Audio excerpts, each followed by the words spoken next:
Through his legal team, Bolton suggested at various points throughout the impeachment process that he had new information relevant to the probe.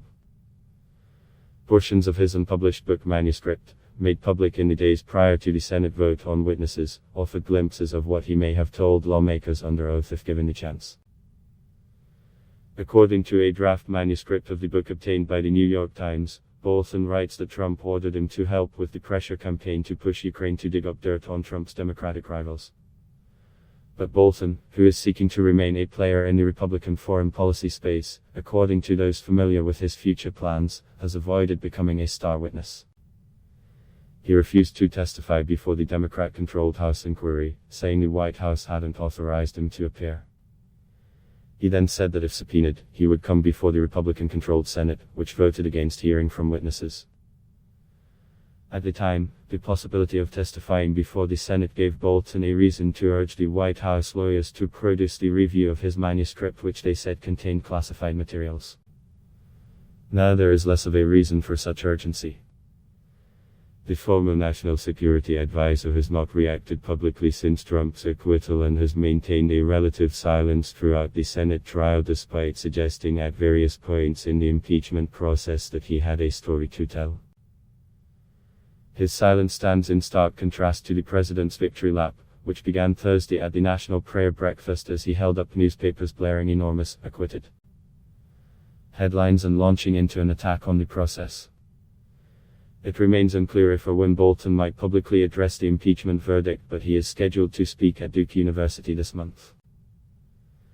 There are also questions about whether the verdict might impact publication of his forthcoming book, The Room Where It Happened, a White House memoir. Last month, a top official at the National Security Council informed Bolton's lawyer that the unpublished manuscript appears to contain significant amounts of classified information and couldn't be published as written. Bolton's lawyers have used the prospect of his potential testimony to argue that the review process should be expedited, but that leverage appears to have evaporated now that the Senate trial is over. It is possible Bolton could still be subpoenaed by the House, a move Judiciary Chairman Jerry Nadler said Wednesday was likely, as relevant committees continue with more investigations after the Senate ruling. Meanwhile, Chairman of the House Intelligence Committee, Rep. Adam Schiff, said Wednesday that after the Senate vote on witnesses was denied in the impeachment trial, the House managers approached Bolton's counsel and asked if the former national security advisor would be willing to submit an affidavit under oath describing what he observed. Schiff said the request was refused, a claim that has raised new questions about Bolton's motives for suggesting he had relevant and consequential information to share. We did approach John Bolton's counsel, asked if Mr. Bolton would be willing to submit an affidavit under oath, describing what he observed in terms of the president's Ukraine misconduct, and he refused, Schiff said while appearing on News with Rachel Maddow. When asked Wednesday if the House would subpoena Bolton, Schiff told CNN, "We haven't made any decisions on next steps."